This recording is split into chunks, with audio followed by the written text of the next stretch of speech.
안녕하세요. 북스원 카페 여러분. 자, 오늘은 저번 시간에 이어가지고, 원거리 무역 관련된 내용을 이제 좀 해보겠습니다. 예전에 이제 그 전 시간에 도시의 발달 관련된 내용을 하다가 끝난 것 같은데, 그러면 이제 이런 도시의 발달과 함께 이 원거리 무역 관련된 내용을 이제 좀 할게요. 자, 그래서 이제 요거 하기 전에, 그 당시에 이제 왜 상업이 부활됐나, 요걸 이제 좀 얘기할 텐데요. 제가 요거 얘기했는지 잘 모르겠는데 전 시간에 일단 한번 더 들어보세요. 일단 사회적인 안정이 되죠. 그래서 11세기 때 봉건 사회가 이제 안정화 되면서 농업 생산량이 이제 올라가게 돼요. 뭐 삼포제 같은 이런 것들이 등장하게 되고 잉여 생산물이 많아지면서 시장이 형성되고 시장을 중심으로 해갖고 이제 도시가 더 발전되고요.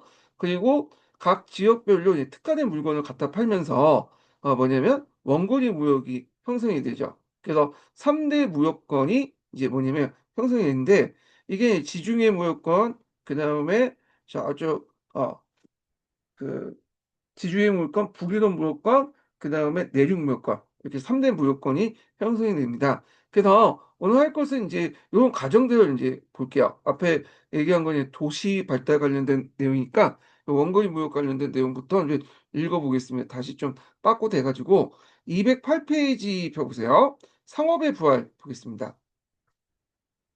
자, 10세기부터 해서 11세기 거쳐서 모든 이민족의 침입이 종식되고 유럽 사회는 게르만족 이동 후 처음으로 전반적인 안정을 되찾게 되었으며 이런 안정을 바탕으로 유럽에서는 새로운 활기가 돌기 시작했다. 그래서 11세기부터 13세기까지 인구가 계속 증가되고 전 유럽적인 규모의 개간과 간척 사업이 활발하게 이제 진행되었다.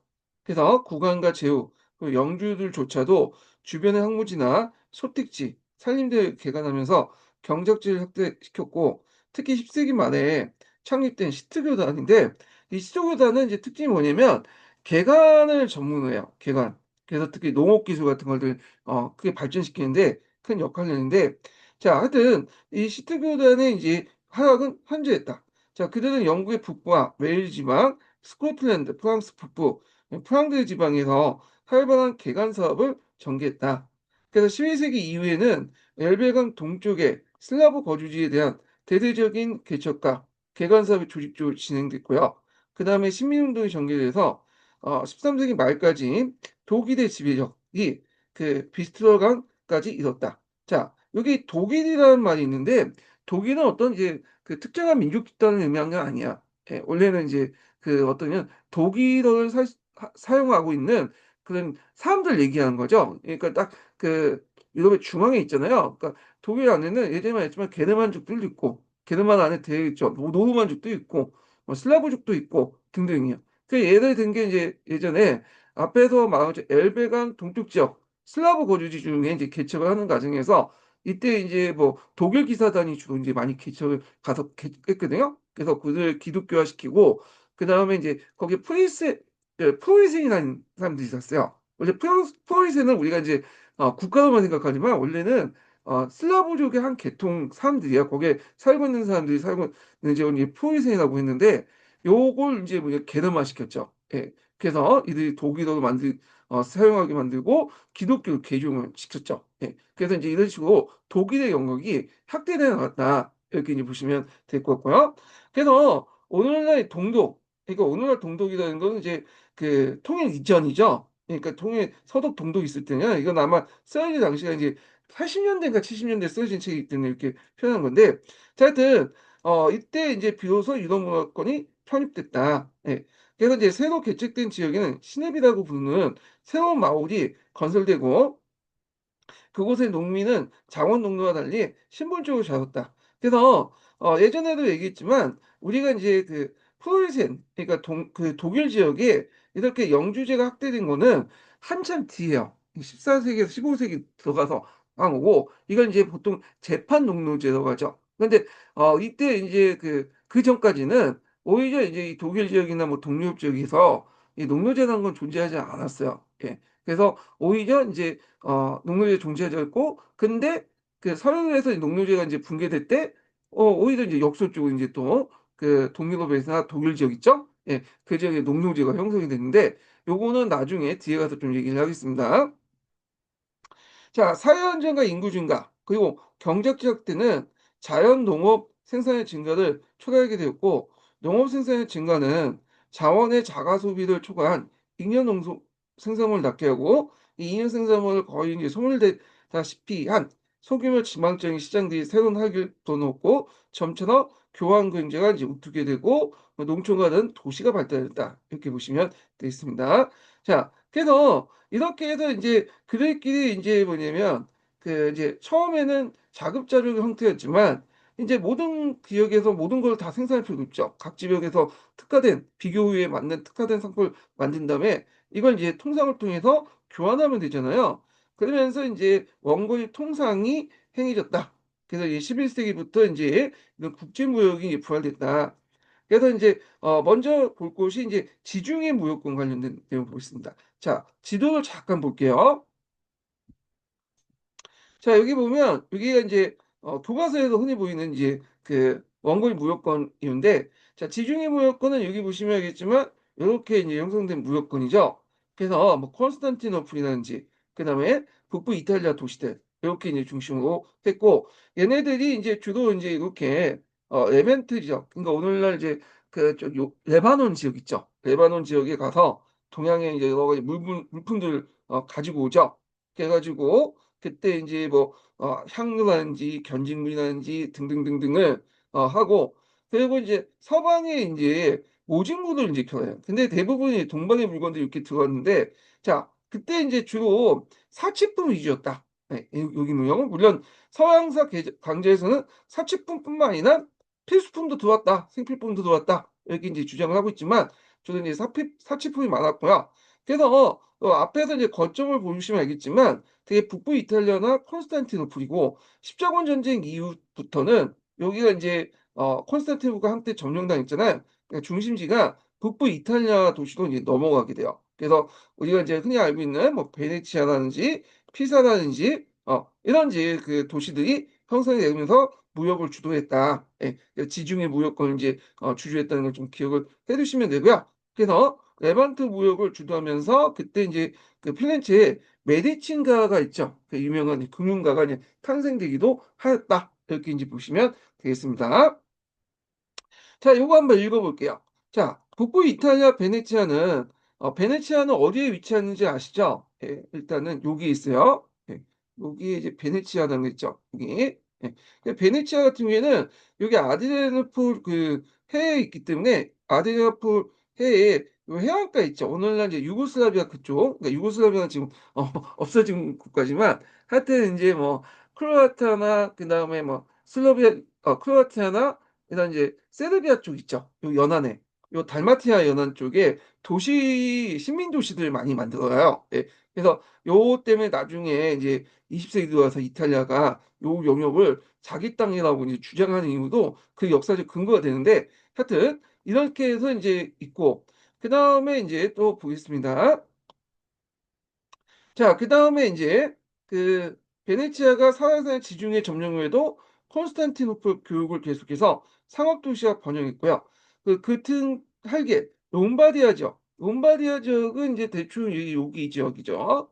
여기 그래서 인제 필렌체 쪽으로 이렇게 이쪽 지역 예 이탈리아 북부 중에 요쪽 그 서쪽으로 있는 지역을 롬바디아 평인데 요 롬바디아는 상당히 지정학적으로 상당히 중요한 지역이죠. 왜냐면 독일 황제가 이제 이쪽을 거쳐서 요렇게 이제 로마로 가기 위해서는 여기 인제 이 롬바디아 평원을 있는 이제 도시 국가를 제압을 할 필요가 있어요. 그러다 보니까 항상 필렌체나 이 롬바디아 쪽에 있는 도시 국가들과 교황이 인제 연합해 갖고 인제 독일을 남침을 막는 그런 이제 그 전투도 많이 나오는데 요건 나중에 좀 얘기를 하고요. 자 그래서 인제 롬바디아 평원에는 제노와 피사 등이 대두됐고 제노와 피사는 사회상의 교육 또 불산, 베네치아와 달리 사르디아나 코르시카로부터 사회성을 촉취하고요.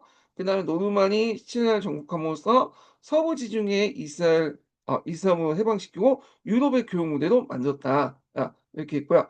그러나 지중해 회복에 있어 결정적인 것은 역시 십자군이었다. 앞서 이제 지적한 것 같이 그 뭐냐면 십자군의 정치적 종교적 결과는 논의의 여지가 있다 하더라도 일단은 이제 십자군의 지중해를 십자군은 지중해를 유럽에 회복시켜 주고 이탈리아 여러 도시들 지중해 무역에 패권을 안겨줬다. 앞에 이제 지중해 패권은 이제 사회세이나 아니면 이산세이나 콘스탄티노플을 쥐고 있었는데 요걸 이제 십자군 전쟁 이후에는 완전히 북부 이탈리아 쪽으로 이렇게 넘어갔다. 이렇게 보시면 되는데 자, 지중해 무역, 레반트 무역의 인제 본질은 동서 무역이었죠.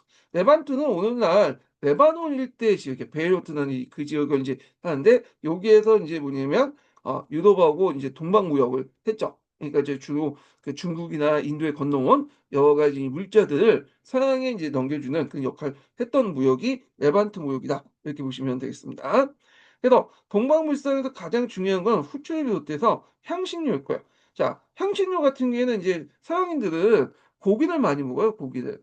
지금도 그렇지만 예전부터 고기를 많이 먹는데 잘 사 갖고 이제 잘 먹었던 건 아니고 고기를 먹었던 건 아니고요. 중세 시대 때는 어쩔 수 없었어요. 왜냐면 밀의 생산량이 그렇게 높지가 않았거든. 예. 그래 갖고 그 당시 밀 같은 경우에는 쌀보다 이게 칼로리도 작고 그다음에 생산량이 그렇게 단위 면적당 생산이 높지가 않아요. 그러다 보니까 인제 이 그 주식인 곡물인 밀이 별로 없다 보니까 이 고기를 인제 뭐냐면 많이 먹는 양이라든지 뭐 이런 것들을 소를 키워 가지고 있는데 유럽 같은 경우에는 연중 이제 지중해성 해양 기후라고 해서 연중 비가 많이 내리거든요. 그러니까 우리처럼 이제 한 번에 비가 내리는 게 아니라 그 뭐냐면 어 쪼금씩 쪼금씩 내려. 연중으로 해 가지고 쪼금씩. 그렇기 때문에 풀이 잘 자라고 그러기 때문에 상당히 인제 뭐냐면 목축하기가 되게 좋아요. 그러다 보니까 거기에 이제 소라든지 뭐 양이라든지 뭐 이거 키우기가 되게 좋거든요. 그러다 보니까 인제 이렇게 고기를 많이 먹었다. 소 뭐 양 뭐 돼지 뭐 이렇게 해서 예. 근데 고기를 많이 먹다 보니까 고기가 인제 그 당시 뭐 냉장 기술이 없잖아요. 그러니까 인제 훈제라든지 뭐 염장해 가지고 먹는데 냄새가 나겠죠. 예. 훈제를 하면. 그러니까 이제 향신료를 이용했는데 그중에 냄새를 잡는데 제일 중요한 게 후추죠. 근데 후추 같은 경우에는 여러분도 알다시피 유럽에는 생산 안 하죠. 저쪽 그 동남아시아 몰드키인가? 예, 몰드키 그 뭐냐면 재료인가 거기에서 이제 생산되잖아요. 그러다 보니까 이렇게 몇 번 거쳐 가지고 유럽을 건너오게 돼요. 그러니까 후추 가격이 상당히 비싸죠. 그래서 나중에 이 제이상의 발견도 여러 가지 요인이 있겠지만 이 후추를 얻기 위해서 간 것도 있죠. 향신료. 예. 자, 이건 나중에 좀 뒤에 얘기하고 그밖에 견직물, 석탄, 각종 염료와 염색에 쓰이는 명반 등이 있었고 자, 이에 대해서 인제 서방의 상품은 모직물이 주류였다. 예. 그래서 동방물산은 바그다드부터 다마스커스를 거쳐서 시리아, 팔레스타인, 이탈리아 상인들이 넘겨줬고요. 이탈리아에 운반된 동방물산은 다시 알프스를 넘거나 아니면 마르샤유나 바르샤나로 운반되어 유럽 대륙으로 전달되었다. 이렇게 이제 보시면 되겠습니다. 자, 그다음에 남쪽의 지중해 무역에 대해서 북방 무역은 그러니까 인제 뭐 책마다 이 번역이 좀 다른데 북방 무역, 그다음에 북유럽 무역권 이렇게 인지하죠. 예. 그래서 요 지역은 중심이 포항들 지역이다. 자, 포항들 지역 외워 두셔야죠. 여기. 요거 예전에 기출 나왔어요. 위치 물어본 적 있죠? 그래서 잠깐 이제 지도를 좀 보겠습니다. 포항들 지역 어디냐? 여기 안트워프라는 곳이겠죠, 안트워프. 음. 원래 이제 네덜란드는 지금 예전에 지금은 함부르크가 중심이잖아요. 함부르크가 아니라 암스테르담이 중심이죠, 암스테르담. 근데 예전에는 안트워프가 중심이었어요. 여기 지역이 이제 포항드 지역이야. 그러니까 오늘 이제 네덜란드는 그 당시 부르려고 했지만 그 당시에는 네덜란드 지역이라고 했지만 그 지금은 벨기에이죠, 벨기에. 벨기에 지역인데 벨기에는 이제 크게 프랑스어권이 있고 그다음에 네덜란드어권이 있어요. 예. 그래서 프랑스 지역은 왈츠인가? 왈츠 지역이고 요 네덜란드 거이 이제 뭐냐면 요쪽 안트워프를 중심으로 한 이 포항들 지역이에요. 예. 그래서 이제 포항들 지역인데 요 지역이 그 당시에 인제 네덜란드 그러니까 오늘날 벨기에죠. 네덜란드의 중심지였어요. 예. 그래서 요때 중심지가 안트워프였고 이 포항드는 뭐로 유명하냐면 모직물로 유명하죠. 음. 그래서 원래는 이 모직의 원산물 모직물의 원산이 양이잖아요. 근데 양털을 여기에서 인제 직접 걷어 가지고 양을 키워 가지고 인제 양털 얻는 게 아니라 대개 보면 인제 영국에서 양털을 수입해 가지고 뭐냐면 여기에서 가공해서 인제 유럽 전역으로 이렇게 그 수출하는 그 모직물의 중심이었다, 포항도가. 그래서 이제 요거 좀 기억을 해 두시고요. 자, 근데 이제 이 네덜란드가 초창기 때는 안트워프가 중심이었지만 나중에 뒤에 있지만 네덜란드 독립전쟁 이후에 스페인 군대가 여기를 약탈해요. 그래서 안트워프는 이제 이렇게 좀 꺼졌고 지리산의 발견과 그 후에 인제 여러 가지 이제 그 아시아 간의 무역을 통해서 네덜란드가 부상이 되죠. 그러면서 인제는 중심지가 안트워프가 아니라 그 이후 네덜란드 독립 이후는 어디로 옮겨가냐면 암스테르담으로 옮기죠. 예. 이건 나중에 좀 얘기하겠습니다. 예.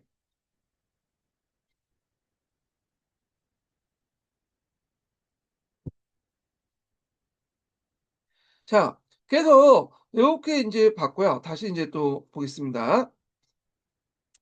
자, 그다음에 인제 어디까지 프랑스 지방이었고 발트해와 북해는 한때 노르만의 활동 무대였으나 발트해와 북해가 어딘지는 좀 파악하고 볼게요. 자, 발트해는 요쪽 지역이죠. 요쪽 지역. 예. 그래서 이제 여기 독일 지역으로 이렇게 들어가면 인제 여기 스웨덴 쪽으로 내해가 있잖아요. 요쪽이 발트해요. 오늘 러시아, 스웨덴, 그다음에 핀란드 여기에 있는 지역이 발트 연안이죠. 예. 그리고 요쪽 발트에서 이제 여기 뭐냐면 요쪽으로 나오면 요쪽으로 이렇게 해서 덴마크 쪽으로 나오면 여기가 이제 북해죠, 북해. 음. 그래서 이제 여기 뭐 북해 유전도 있고 그러잖아요. 예. 그래서 여기 있고요. 자, 그래서 발트해와 북해는 한때 노르만족들의 활동 무대였으나 10세기 중엽에 그들의 침입이 가라앉고 질서가 회복되자 브루에, 어르선도, 헨트, 릴레, 이프레, 두에 등 프랑드 지방의 이제 도시들이 그 북해 무역의 중심을 번영했다. 그러니까 이곳은 로마 시대부터 모직물 생산주 이름이 나 있으며 11세기 중엽에는 북유럽 전체 그들의 모직물이 널리 퍼졌다. 그 원료는 처음에는 영국 남부산 양모였으나 그다음 12세기 시토교단이 북부와 웨일즈 지역에 양모를 시작하면서 양모를 공급하게 되어 프랑드 모진군은 동방울산의 향신료, 비잔트의 견직물, 그리고 북방의 모피와 더불어 가장 수요가 높아하는 수출품이 하나 되었다. 자, 프랑드의 경제적 활기가 인접한 네덜란드를 자극시켰고 12세기 때 북부 독일 연안의 도시들 번져갔는데 르벡이라든지 함부르크, 햄버거의 원조가 여기 함부르크에서 나왔다고 그러더라고요. 하여튼 브르멘, 단지니 이런 북독일 연맹 도시들이 뭘 결성됐냐면 한자 동맹을 결성했어요. 한자 동맹. 그래서 여기에서 이제 한자 동맹을 좀 알고 가겠습니다. 네. 자, 한자 동맹은 이제 보면 북부 독일 도시 동맹이에요. 그 100여 개 도시 동맹이 가담했고요. 13세기 이후에 약 200년간 북유럽 무역을 장악했다. 그래서 독립국가 유사한 동맹체로서 공동의 무역을 보유하기도 했고요. 그리고 경제적, 정치적 동맹 성격이 강하고요. 그런데 이제 16세기 때 그 당시 지리산의 발견으로 이제 지중해 무역권이 쇠퇴하잖아요. 그런데 지중해 무역권뿐만 아니라 그 당시 인제 저쪽 발트해 연안이나 북해 쪽에 인제 무역 있죠. 그러니까 인제 북유럽 물권도 쇠퇴를 하게 돼요. 주로 대서양 연안 쪽으로 인제 이렇게 발달되면서 이렇게 했는데 그러면서 신흥국가 영국이나 네덜란드의 신흥국가에 밀려서 쇠퇴하기 시작했다. 한자 동맹 좀 기억을 해 두시면 되겠습니다. 그래서 요 서양사 강의에 한자 동맹에 관련된 내용이 자세히 적혀 있어요. 그래서 이제 내용을 보겠습니다. 자, 12, 13 세기에는 유럽에서 한자라고 불리는 활령 상인들이 인제 단체가 많이 있었는데 펄역 상인은 한 곳에 정착하지 않고 계속 떠돌아다니는 이동하는 이제 상인들 얘기하는데 자, 14 세기 중반에 북해와 발트해 연안에 독일 여러 도시들이 루벡을 인제 중심으로 한 상업 동맹을 결성했다. 자, 이들은 인제 독일 한자 또는 한자 동맹을 한다. 자, 이들은 자치권학과 치안 유지 등의 필요성에서 도시 상호 간의 정치적 군사력 동맹을 결성했다. 흔히 한자의 도시는 77개로 말하지만 최성기 때는 100개로 헤아릴 정도였다.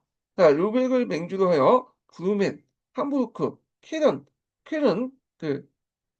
는 세계 4대 이제 4대 주요 도시이며 루벡의 회의소를 두고 다수교로 이제 정책을 결정했다. 그러나 영국, 네덜란드 등 신흥국가에 밀려서 16 1597년 런던 상관이 폐쇄되고 1669년 마지막 한자리가 열렸고 인제 이때부터 인제 끝났다. 이렇게 인제 보시면 되겠습니다. 예.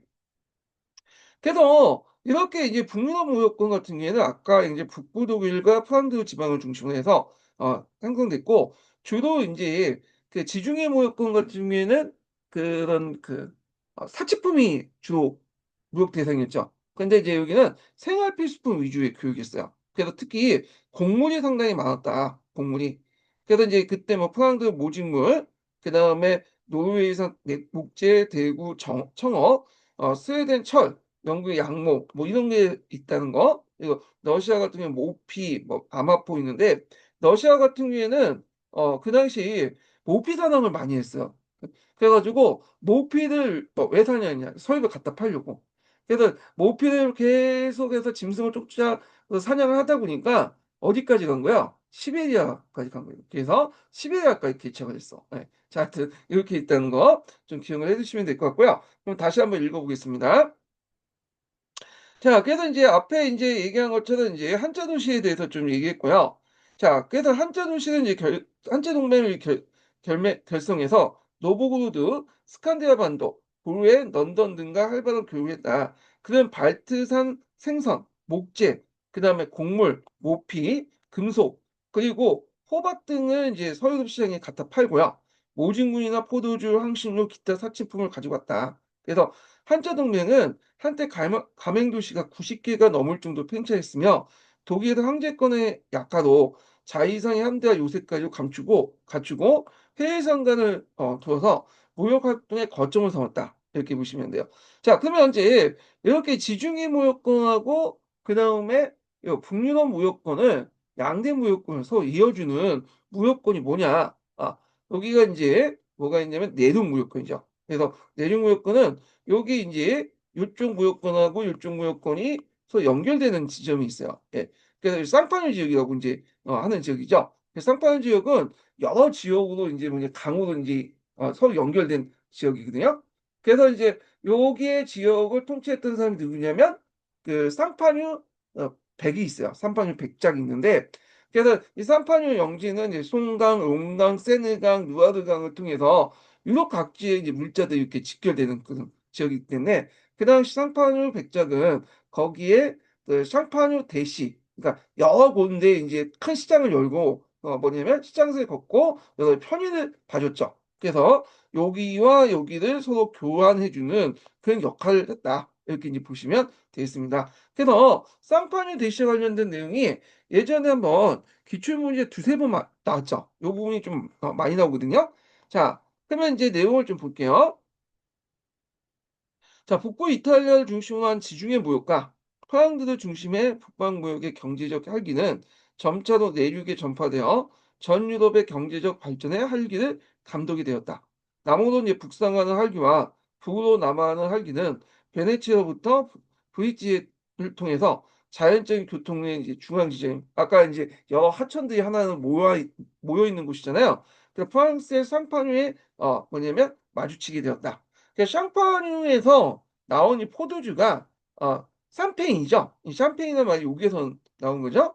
그래서 샹파뉴 지방은 송강, 롱강을 통해서 남부는 마르쉐를 연결되고, 나일강과 모제강을 통해서 포항들레, 세느강을 통해서 파리와 북부 프랑스, 루아르강을 통해서 중부 및 서부 프랑스 연결한 교통의 요지였다. 그래야 이제 요곳에 쌍파뉴 백령이 통치하는 곳곳의 영지에 큰 시장을 인제 열었어요. 그래서 이제 트로와 라니, 토뱅 뭐 등등등, 그래서 이제 국제적인 전기 시장이 열렸고, 자, 이탈리아와 프랑스를 비롯해서 여러 각처의 상인과 구매자들이 모였으며 대금 결제를 위해서 한전 업무와 어음 발행 등 초보적인 금융이 발달했다. 이렇게 있는데요.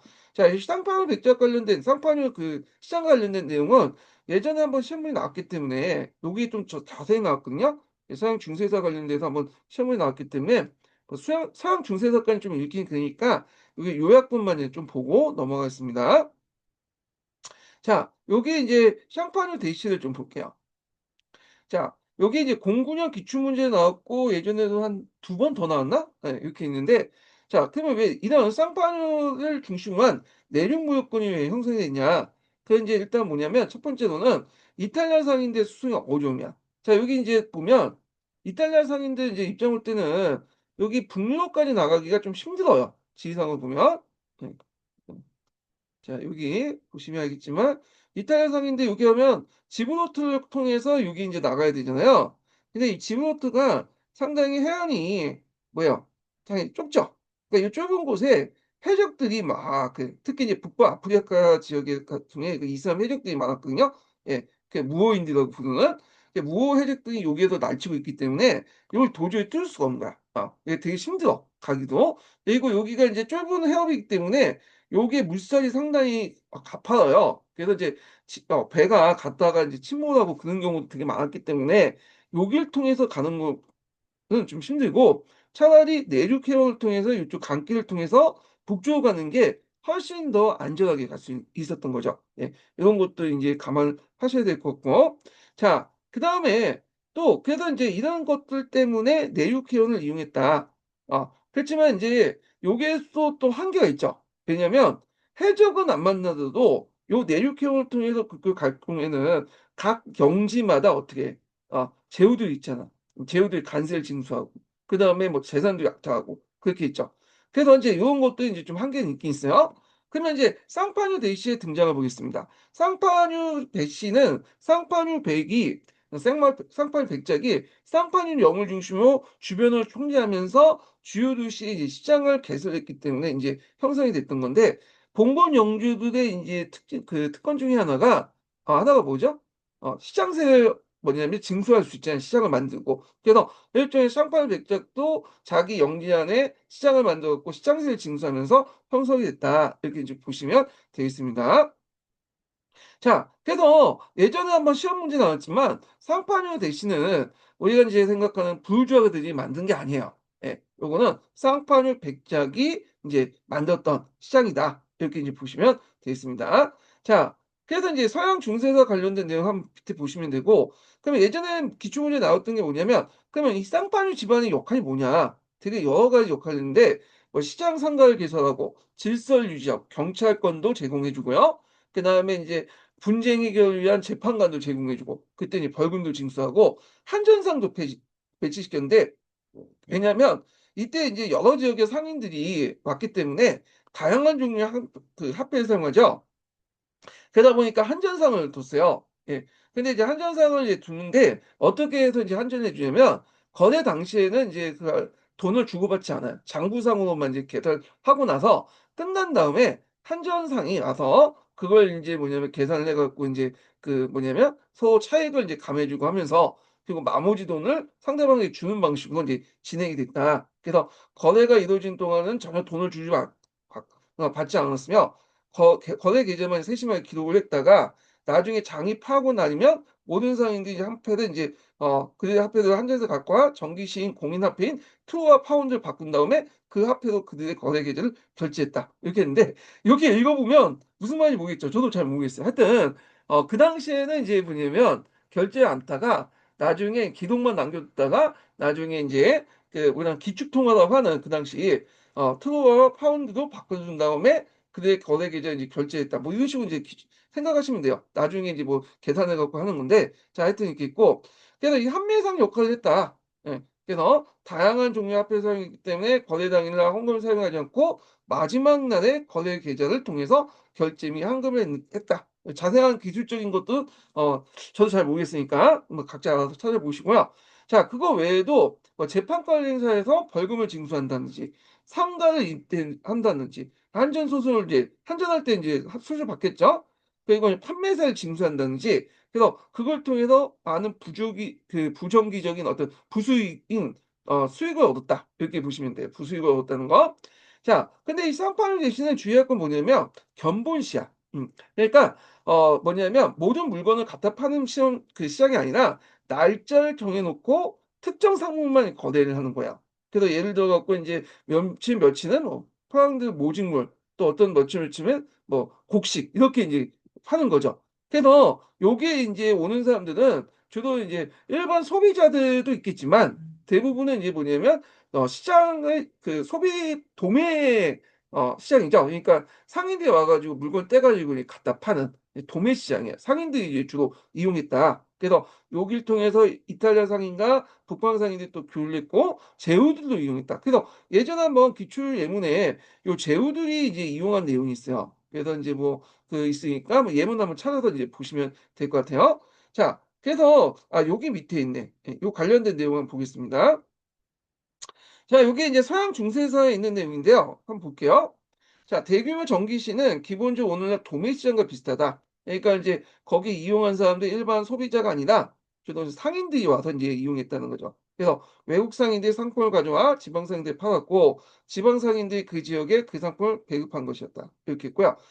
대제후도 인제 여기를 이용했는데, 자, 대제후들은 이 전기시에 그들이 필요한 물건을 많이 샀다. 원료 마르샤는 젊은 기사 수험생이었을 당시 새로운 전투용 말이 사기 위해서 말을 사기 위했는데, 자, 말을 사기 위해서 라니시르 마르는 전기시로 갔고 보스턴 전기시가 열린 무역이면 어 랑 이게 무슨 글자야? 링커너의 주장가는 왕실 집사로부터 두툼한 구매품을 목록을 받곤 했다. 13세기 초 링컨의 주교 로버트 그로스테스터는 한 젊은 귀부인에게 살림을 잘 꾸려나가는 방법을 충고하는 편지를 썼다. 그는 매년 그녀와 그녀의 집사가 1년 동안 살림에 필요한 물건이 무엇인지, 그리고 어떤 정기시에 그런 물건을 가장 값싸게 살 수 있는지를 미리 계획을 세워야 한다고 썼다. 자, 요 내용이, 요 편지 내용이 예전에 기출에 나왔던 거예요. 예. 그래서 이게 아마 09년 기출 문제에 있거든요. 그 예문 한번 찾아서 봐 주시는 것도 좋을 것 같습니다. 자, 그래서 인제 있는데 문제는 이제 쌍파뉴가 인제 이렇게 잘 나갔던 쌍파뉴가 점점 쇠퇴하게 돼요. 그 이유가 뭐냐? 첫 번째로는 쌍파뉴 백장령이 왕령제 편입을 했죠. 그래서 고액의 세금이 부과됐고, 그다음에 이제 이탈리아 상인들이 이 갈레선호에 자체적으로 무장을 하게 돼요, 대포 같은 것들. 그러면서 직접 브리지와 런던 이제 대서양을 통해서 인제 이렇게 건너서 저쪽 북유럽까지 건너가다 보니까 대서양 연안을 통해서 북유럽 쪽 건너가다 보니까 이제 정기적 왕래가 가능했다. 그래서 종전에 인제 뭐냐면 지브롤터에 있는 해적들을 요 무장한 이 갈렌선이 와서 쳐부시고 대서양 연안을 따라서 인제 저 북유로 갔다. 예. 그러면서 이제 오늘날 직구를 하게 된 거죠. 그러니까 중개지인 이제 쌍파뉴의 필요성을 얻게 되고, 그다음에 포항드로에 대한 국왕 필리프 4세 전쟁, 100년 전쟁, 각제 상설 똑같은 인제 쌍파뉴가 잘 되니까 각지에서 또 상설 시장이 성립해. 그러니까 인제 자연 독재감이 깨지고 여러 경쟁자가 생김으로써 상권이 위축될 수밖에 없겠죠. 거기에다가 인제 또 예전에도 제가 한번 한 것 같은데, 그때 인제 지리산의 발견 요런 것도 인제 큰 타격을 줬다. 그래서 지리산의 저희가 지중해에서 대서양으로 이제 옮기게 되면서 요 인제 쌍파뉴 대씨가 이제 몰락하는 계기가 되었다. 이렇게 이제 보시면 되겠습니다. 그래서 요 주 내용도 있는데 한번 읽어 볼게요. 885, 886 인데 요거는 쌍파뉴 대씨 이제 서해서 개론이니까 좀 이따 읽고 요거 한번 읽어 보겠습니다. 요건 서양사 총론에 있는 내용이야. 예. 그래서 한번 읽어 볼게요. 서양사 총론은 읽어야 되는데 시간 관계상 진짜 중요한 것만 읽고 넘어가고 여기는 그냥 건너뛸게요. 자, 상인들은 항상 노상에 지낼 수는 없으므로 상인을 위한 근거제가 필요했다. 또한 불법과 위험에 맞설 수 있는 자기 방어와 안정이 필요했다. 그래서 소비품에 대한 수요가 증가됐기 때문에 부정기적인 시장보다는 항구적인 판매주 장소가 필요해. 왜냐면 쌍파뉴 같은 경우에는 상인이 영국 거주하면서 했던 그런 시장은 아니거든. 필요할 때마다 인제 그때그때 했기 때문에 좀 약간 이제 아까 말한 것처럼 어 그런 부정기적 시장이죠. 그러니까 모든 물건을 갖다 파는 게 아니라 딱 시간에 맞춰 갖고 기대에 맞춰 갖고 특정 물품만 갖다 팔고, 그 물품을 사기 위해서 여러 상인 집단이 왔다 갔다 하잖아요, 한 곳에 거주하는 게 아니라. 그러니까 뭔가 항구적인 판매 장소가 필요했다. 그래서 13세기 이런 이제 상파뉴 시장은 점차 각 도시에 세워진 상설 시장 때문에 위축되었다. 이렇게 이제 보시면 되겠습니다. 자, 그래서 인제 이렇게 인제 있고, 쌍파뉴 대신에 예전에 한번 시험 문제 나왔기 때문에 좀 기억을 해 두시고요. 제가 만약에 인제 출제자로서 이제 시험 문제를 낸다면 쌍파뉴 대신에 쇠퇴 내용을 내릴 것 같아. 그래서 서양사 계도내도 있거든요. 한번 보겠습니다. 자, 그래서 인제 쌍파뉴 대씨가 왜 인제 쇠퇴했나? 마지막 문장을 좀 볼게요. 자, 상파뉴 내시의 성황기는 12, 13세기부터 14세기에는 이곳이 상파뉴 백녀부터 왕 잠깐 다시 읽을게요. 상파뉴대시의 성황기는 12, 13세기로서 14세기는 이곳이 상파뉴 백령부터 왕령으로 편입되어 고액의 세금이 부과됐고 백년 전쟁에 시말려 들어갔을 뿐만 아니라 14세기부터는 이탈리아 상인들의 갈래 선언을 이제 직접 부르짖지만 런던을 정기적으로 왕래어 됐으며 쇠퇴하게 됐고요. 그 후에는 이제 또 그 앞에서 이제 얘기했던 그 지중해 무역권이 대서양 무역권이 바뀌게 되잖아요. 이런 것도 인제 상파뉴 대시에 어떤 타격을 줬던 거죠. 그리고 상파뉴 대시 외에도 이제 정기적인 시장들이 그 주변에서 막 일어나기 시작하고 그래서 인제 이런 등등 해 가지고 '상파뉴 대시가 이제 몰락했다.' 이렇게 인제 보시면 되겠습니다. 자, 그래서 이렇게 해서 원거리 무역 관련된 내용을 봤고요. 도시와 관련된 내용은 앞에서 제가 언급했죠. 예, 그래서 인제 요게 인제 있고 그래서 이게 더 볼 게 뭐냐면 서양사 강자에 있는 내용을 좀 보겠습니다. 자, 서양사 강자에 보면 상업의 부활 관련된 내용이 있거든요. 그래서 몇 페이지 펴 보시냐면 요게 몇 페이지야? 115 페이지 펴 보세요. 이게 115 페이지 맞나? 예. 이게 개정판이 아니라 이게 111 페이지인데 이게 115 페이지 맞네요. 구판을 기준으로 얘기하는 거예요. 그래서 개정판은 좀 뒤로 갈 수 있어요. 내용이 더 붙어 가지고. 예. 자, 상업의 부활 보겠습니다. 10세기 이후에 이제 사회 안정, 인구 증가와 그에 따른 경제적 때는 농업 생산량을 증가시키고 농업 생산의 증가로 발생한 잉여 생산물은 소규모 지역 시장에 새로운 활기를 불어넣었다. 자, 경제적 성장의 기지개를 편 서유럽을 서유럽을 상업적으로 자극한 것은 국제 산업, 그 원거리 무역의 분화가 됐다. 자, 원거리 무역은 10세기부터 이제 활성화되었고 그 중심지는 남부의 지중해, 그 북부의 발트해와 북해였다. 자, 북부 이탈리아의 베네치아, 그다음 제노바, 피사, 그리고 남부 이탈리아의 아말피와 같은 항구 도시는 일찍부터 지중해를 통해서 23세기 및 비잔틴 제국과 상업 교역을 하고 있었다. 자, 이탈리아 상인들은 아시아로부터 수입한 후추와 생강을 비롯한 향신료, 그다음 비단 등 사치품을 지중해로부터 들어와 서유럽 시장에 판매하는 중개무역에서 큰 이익을 얻었다. 그래서 북방 지역의 중심지는 프랑드 지방이었는데 이 지역은 오래전부터 그 모직물 생산지로 유명했다. 영국산 양모를 가공해 만든 프랑드 모직물은 유럽 각지로 팔려나갔으며 중세 후반으로 가면 동방으로 가는 제1의 수출품이 되었다. 그래서 프랑드 지방의 경제적 활기는 인접 지역을 자극했고 11세기 때 북부 독일 연안 도시도 번져나갔다. 루베크, 함부르크, 브루멘 등 같은 북부 독일 연안 도시들은 한자 동맹을 결성해서 노브고로드 그다음에 스칸디아 반도, 런던 등을 오가면서 활발하게 교육했다. 자, 그들은 생선, 목재, 곡물, 목피, 금속, 호박 등을 서유 시장에 공급했고 모직물, 포도주, 향신료 등을 구입했다. 자, 여기 보시면 알겠지만 생산물들이 상당수 뭐예요? 생활 필수품이죠. 자, 그러니까 북부 이탈리아 중심한 지중해 무역과 포랑드 중심의 북방 무역을 연결시켜 준 것이 지중해 북유럽 통하는 자율적 교통로, 아까 얘기했죠. 내륙 하천들이 많은 그 중앙 지방 지점에 위치한 상파뉴 전기시였고, 자, 상파뉴 백작은 유럽 전역으로 오는 상인들에게 안정한 통행과 상거래 필요한 편의 시설을 제공해 줬다. 그래서 포랑드 상인은 모직물을, 먼 북방의 상인들은 가죽, 꿀, 목재 영국 상인은 주석을 가져왔으며 이탈리아 상인은 향신료, 비단, 설탕을 도와 북방 상인들과 서로 교환했다. 12, 13세기 동안 샹파뉴는 북유럽 가장 중요한 시장을 군림했다. 그러나 13세기 후반 지중해 대서양을 연결하는 해로가 개통되면서 그때 이제 앞에서 이 무호인들이 딱 지키고 있었잖아요. 그 지브롤터를. 근데 요게 이제 갤리서의 대포를 무장한 북부 이탈리아 상인들이 여기를 뚫기 시작하죠. 그러면서 직거래가 되었다. 이렇게 이제 보시면 되겠습니다. 자, 그다음에 도시의 발전 한번 읽어볼게요. 앞에 이제 서양사 개론에 관련된 내용에서 도시의 발전은 이제 읽었는데 강좌는 안 읽었죠. 한번 읽어볼게요. 자, 상업이 활성화되면서 기존의 도시들은 탄력을 되찾았고 새로운 도시도 생겨났다. 자, 이와 동시에 성직자, 귀족과 농노를 구성된 중세 신분세의 새로운 상위 계층이 형성됐다. 그래서 예전에 말처럼 이제 기도하는 사, 그다음에 싸우는 사, 그다음에 일하는 사, 플러스 이제 새로운 상위 계층, 부유주의 계층들이 형성됐죠. 자, 그래서 도시는 이들의 활동 근거지로 기능했다. 그런 점에서 중세 도시는 이전의 고대 도시와 차이가 있었다.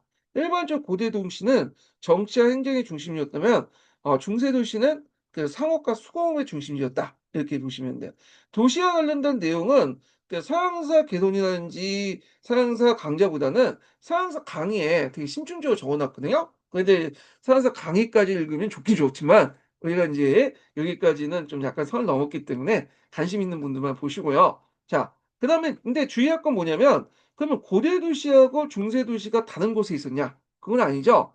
고대 도시나 중세 도시나 사람들이 살기 좋은 곳에 있었겠죠. 뭐 해안가라든지 교통의 중심지라든지 내륙 해안의 그 중심지에 있겠죠. 근데 이제 고대 도시는 정치 행정 중심이었다면 그렇게 인제 기반을 한 고대 도시에 기반한 중세 도시는 상업과 수공업의 중심지야. 그러니까 일종의 뭐 구시가지가 인제 뭐냐면 여기 고대 도시라면 요렇게 브로크 이제 외벽 외성을 만든 그 안에 새로운 신시가지를 만들었잖아요.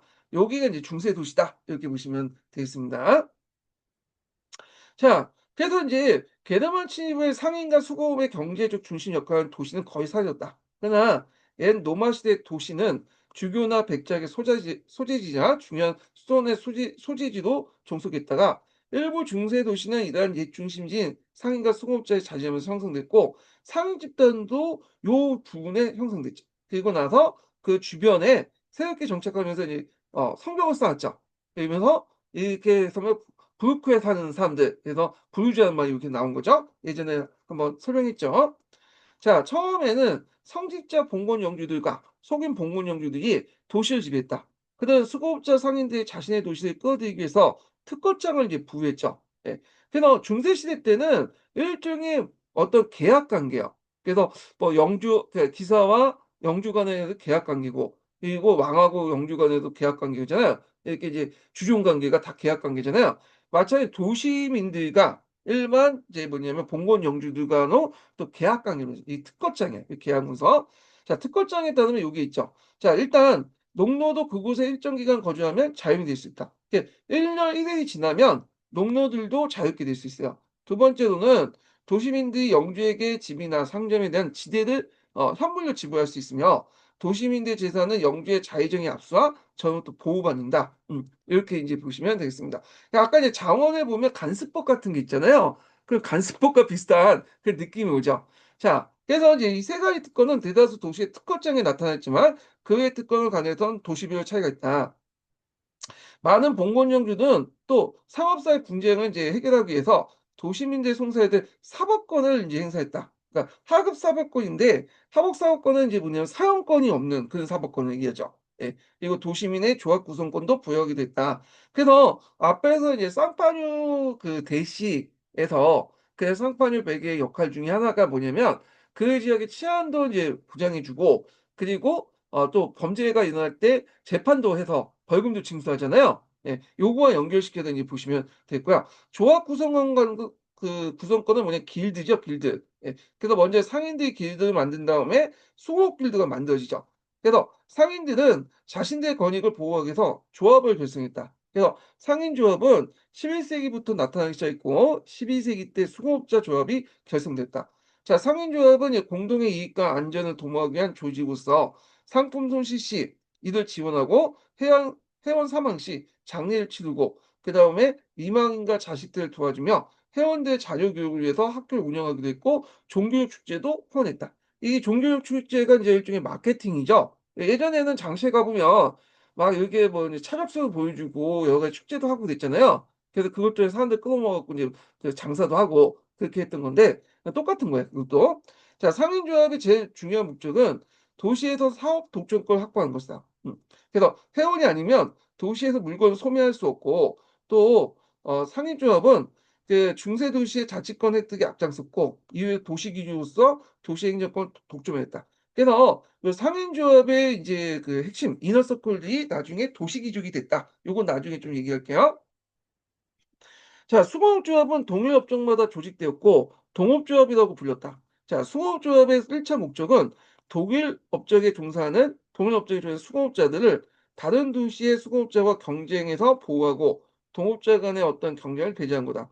자, 이를 위해서 생산에서 판매까지 모든 과정을 엄격히 통제했다. 이걸 이제 춘푸트 강제라고 하죠. 예전에 말한 것처럼 노동 시간, 그다음에 품질, 제조 방법, 가격 등을 통제하고 회원 간의 경쟁을 금지하며 생산량을 조건하고 조절하고 일정한 범위 내에 농촌 주변 농촌에서 동일 제품 생산을 금했다. 자, 이런 규제는 경쟁을 배제해 기술 혁신에 정의하는 결과를 낳기도 했고 위계 질서 또한 엄격했다.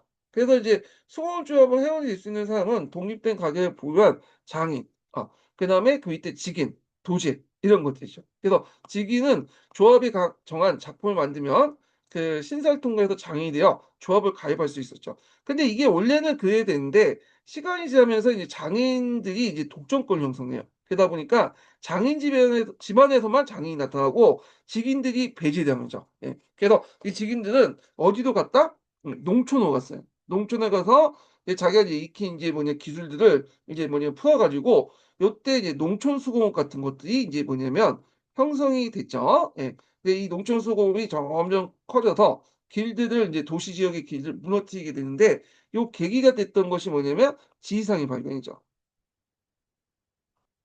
그래서 요 관련된 내용은 뒤에 같이 좀 얘기하겠습니다. 자, 시간이 지나면서 이제 수공업조합도 이게 무슨 말이야? 시장에 자신들의 목소리를 내면서 대표들을 선출할 수 있었고 역설적이게도 이러한 정치 양국을 얻어낸 수공업조합은 회원적을 더욱 엄격히 제한함으로써 그 앞에서 말한 것처럼 가난한 직이나 도시에는 회원을 가입하는 걸 더 어렵게 그러니까 폐쇄적으로 운영은 되기 시작한 거야, 폐쇄적으로. 예. 그래서 중세만에 갈수록 장인이 되는 길은 더욱 폐쇄되었고요. 그로 인해 불만은 도시 하층 농민의 반란이 일었다. 자, 이거 도시 반란 관련된 내용인데 도시 반란 관련된 내용은 그 예전에 한번 기출에 언급됐었어요. 그래서 이제 서양사 개론에도 있는데 여기에선 여기가 이제 먼저 나왔기 때문에 여기서 한번 읽어 볼게요. 먼저 읽어 볼게요. 그러니까 1378년 필렌치에서 모직문의 노동자들 COP라고 하죠. COP. COP의 반란들이 일어났고 독자적인 조합 건설, 도시 행정에 참여, 그리고 독자적인 사법권을 요구했다. 예. 그래서 인제 이렇게 했는데 이런 것들이 도시의 중산층들에게 상당히 어 되게 부담감을 줬어. 하층민들이 봉기를 했잖아. 그러니까 요게 중간에 있는 애들은 예전에도 이 상급이 그 얘들한테 이거 뭐 도시의 행정권 좀 요구해 달라고 어느 정도 일부 받아들였거든요. 근데 일부 얻어냈는데 하층민조차도 이걸 이제 일어나면서 자기도 독자적인 어떤 그 모임을 만들고 그다음에 조합을 만들고 또 도시 행정권을 달라고 하니까 요 중간에 있는 중상층들이 상당히 이제 불안해지기 시작한 거야. 그러다 보니까 누굴 인제 적극적으로 지지하냐면 메디친가를 지지하게 되죠. 그래서 나중에 핀란드에서 요 메디친가가 인제 독점을 할 수 있는 그러니까 여기 정치를 이제 독 뭐라고 할까요? 그 지역을 완전히 정권을 장악할 수 있었던 배경이 됐던 게 요 그 COP의 반란이고 요 COP의 반란은 요 중상층의 불안 심리를 이용해 가지고 COP 반란이 일어난 그 중상층의 불안 심리를 이용해서 메디친가가 시장을 독점했다. 이렇게 보시면 되겠습니다. 자, 상인들은 부를 축적하면서 날로 성장하고 있었지만 봉건 제휴 및 영주들은 일부 경제 특권과 하급 사법권 이상을 도시민들에게 양도하는 걸 꺼려했다. 그래서 이때 도시민들이 서로 이제 서약을 맺고 예전에 말한 것처럼 중세 시대 때는 계약이 중요하죠. 그래서 도시라는 것, 그러니까 중세 도시도 이게 계약 공동체예요. 예, 서약을 서로 맺고 꼬문을 이제 천명했다. 꼬문이라는 것은 자치도시인데 이제 더 이상 이제 영주로부터 간섭 안겠다. 그래서 인제 꼬문 운동을 벌이게 돼요. 근데 이 꼬문 운동을 벌이는 부분이 지역마다 좀 다른데요. 하나는 인제 뭐냐면 도시민들이 주로 봉건 용지와 일정한 돈을 지불함으로써 도시의 자유권과 자치권을 회복하고 이게 첫 번째 요인이고 그다음에 때론 싸워서 이를 쟁취하는 건데 싸워서 이를 쟁취하는 방법이 인제 좀 약간 남유럽풍하고 북유럽풍하고 좀 달라요. 자, 일단 남유럽풍을 보죠. 꼬문 운동이 가장 먼저 일어난 것은 이탈리아 구체로 롬바디아와 토스카나 지방의 인제 도시들이다. 자, 이곳에서는 주교가 도시의 지배자였고 주변 농촌의 그 토지를 소유한 봉건 귀족들은 주교의 봉신으로서 도시 행정을 관여하고 있었다. 그래서 이때 인제 그 꼬대 이렇게 보면 이렇게 있죠. 여기가 주교가 있고 얘네들이 지배자 있고 밑에 이제 하층 지배자가 인제 뭐냐면 공공 귀족들이죠. 그리고 이제 이들이 주교 밑에 꼬북 역할을 하고 있었고 그다음에 그 밑에 도시민들이 있었죠. 그러니까 도시민들 입장일 때는 공공 귀족들하고 제끼고 자기 혼자서 들고 일하기 어려운 구조야. 왜냐하면 괜히 들고 일어났다가 공공 귀족들이 와 가지고 인제 뭐냐 군사활동을 해 갖고 하면 진압당하잖아요. 그러니까 안돼서 이제 타협 온 거죠. 도시 귀족하고 봉건 세력들이 연합을 했어. 연합을 해 갖고 주교를 쫓아내 버렸죠. 예. 그리고 이제 봉건 귀족과 연합해서 꼬문을 이뤘다. 그러면서 인제 이때 북부 이탈리아 도시들은 이제 지배층이 이제 도시 귀족들이라는 사람들 보면 그 출신이 어 조금 전에 부르주아 계층도 있지만 여기 봉건 귀족도 같이 있어요. 그래서 봉건 귀족과 함께 도시 귀족을 이루면서 도시를 중심으로 한 이 공화국들 아니면 정치적 국가들 있죠. 도시 국가들을 통치했다. 이렇게 보시면 되겠습니다. 자 하여튼 이렇게 이제 이후 이제 그 원거리 모역에서 부를 축적한 도시의 거상들과 공공 귀족들이 이렇게 결합이 되면서 새로운 지배계층이 형성했다. 자 이 과정에서 이제 공공 귀족들이 상업할 때 적극 처했다. 왜냐하면 자기도 이제 도시 귀족으로 편입되다 보니까 그렇게 했겠죠. 자 그리고 이탈리아 자치 도시들은 12, 13 세기 신성 로마 황제들 앞에 얘기했지만 인제 그 롬바디아를 중심으로 해 가지고 그 지역 있죠. 토스카나 롬바디아 일대가 이 노마로 가는 그 길목에 있거든요. 그러다 보니까 이런 로마 제국 황제들과 이렇게 싸움이 나. 결국 승리했죠. 그래서 있고 자 하여튼 이때 중세 말 밀라노, 베네치아, 필렌체 등 주요 도시는 주변 농촌 지역을 포괄한 도시 국가로 발전했다. 그래서 이때 도시 국가는 일종의 영역 국가야. 예. 영역 국가. 그래서 뭐 나중에 좀 얘기하겠습니다. 그래서 중세 유럽에서 자치 도시에서 도시 국가로 인제 발전한 것은 뭐냐 이탈리아가 거의 유일하다. 예. 그래서 이 도시 국가라는 것은 도시 외에도 그 주변에 넓은 또 농촌 지역이 있어요. 예. 그래서 도시와 농촌이 결합된 그런 형태였는데 그래서 이제 그 유 영국이라든지 프랑스나 이런 데선 자치 도시였죠. 그 자체 뭐 독일이나 이런 데서는 그냥 그 자체 도시에서는 있지만 여기에는 이탈리아는 도시를 넘어가서 그 주변의 농촌 지역까지 다 포괄하는 일종의 오늘날 뭐 그 뭐 홍콩이라든지 싱가포르 요 정도? 싱가포르는 아니다. 비유가 좀 그러네. 그러니까 이제 일반적인 국가 형태였다고 보시면 돼요. 그럼 왜 이렇게 농촌 지역까지 포괄되냐? 앞에서 언급한 것처럼 남유럽형 같은 경우에는 이제 앞에서 봉건 귀족들 있잖아요. 봉건 귀족들을 자기 편으로 끌어들였잖아. 그러니까 봉건 귀족들이 장악하고 있는 그 농촌 지역도 도시로 포함시켜 가지고 했어요. 그러니까 단순히 도시뿐만 아니라 이렇게 이제 도시와 농촌을 아우르는 하나의 영역 국가, 도시 국가, 일반 국가로 이제 발전됐다. 이렇게 이제 보시면 되겠습니다. 자 그다음에 인제 여기에서 이제 프랑스부터 해 가지고 독일 같은 경우에 인제 볼게요. 예. 그래서 프랑스부터 보고 그다음에 독일도 이제 볼게요. 이게 뭐 북유럽이라고 좀 보기는 그렇지만 하여튼 프랑스하고 이제 독일을 인제 보는데 이게 동유럽 형태인데 근데 우리가 생각하는 인제 풍 북유럽은 이 프랑스가 아니죠. 이제 일단 그 밑에인데 프랑스는 따로 보죠. 그러니까 인제 분류를 남유럽형 여기 프랑스 그리고 잉글랜드 그리고 지금 북유럽형. 북유럽은 인제 우리가 인제 독일이라고 인제 보시면 돼요. 예. 보통 남유럽형하고 북유럽형 이렇게 인제 두 개 있는데 중간에 프랑스하고 잉글랜드가 껴 있어요. 프랑스부터 볼게요. 자 11 세기 프랑스는 꽁 운동이 일어났는데 이곳의 도시민들이 단독으로 봉건 용주를 모아냈다. 자 이곳은 이러한 꼬문은 자체 관리를 선출했으며 이들의 관리는 고등서부권 그러니까 사용을 할 수 있는 권리까지 부여했고 완전한 통치를 행사했다. 그 영주에 대한 꼬문의 유일한 의무는 일종의 영공과 군사력 봉사를 제했는데 프랑스 도시들은 이 영주에 맞서기 위해서 왕권과 손을 잡았다. 근데 여기는 안 나와 있지만 자 여기에서 이제 왕권과 손을 잡고 나서 시간이 지나면서 프랑스의 왕권이 강해지나요? 그러면서 요런 자치도시들은 완전히 프랑스의 한 지역으로 전락을 하게 되죠. 예 이렇게 있고요. 자 잉글랜드는 오히려 반대 형상이다. 보통 이제 프랑스는 왕권하고 손을 잡았잖아. 근데 잉글랜드는 거꾸로 그 존왕의 강압적인 통치 때문에 봉건 제국도 전에 가담했죠. 그래서 같이 인제 뭐 대원전도 하고 그래서 인제 이렇게 있는데 결과적으로 어떻게 되든 간에 프랑스, 잉글랜드는 초창기 때는 좀 다를 수 있지만 결국에는 어떻게 됐다?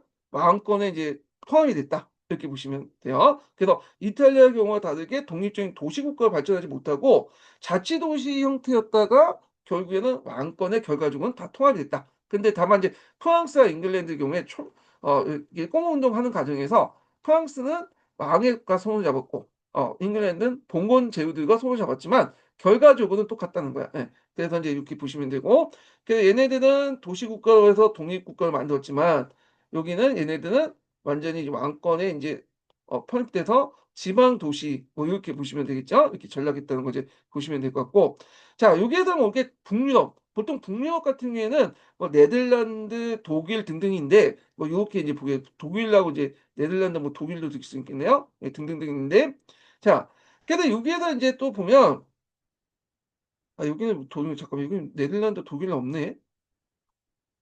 예. 요거는 좀 설명을 제가 할게요. 예. 자 여기에서 인제 보면 북유럽 같은 경우에는 얘네들의 이제 특징이 뭐냐면 네덜란드, 독일 같은 경우 여기는 없기 때문에 제가 그냥 일부 설명하겠습니다. 자 여기에서 인제 보면 여기는 자 여기는 예전에 한번 기출문제 나왔는데 주교 있죠, 주교. 대개 주교들이 이제 도시를 했어요.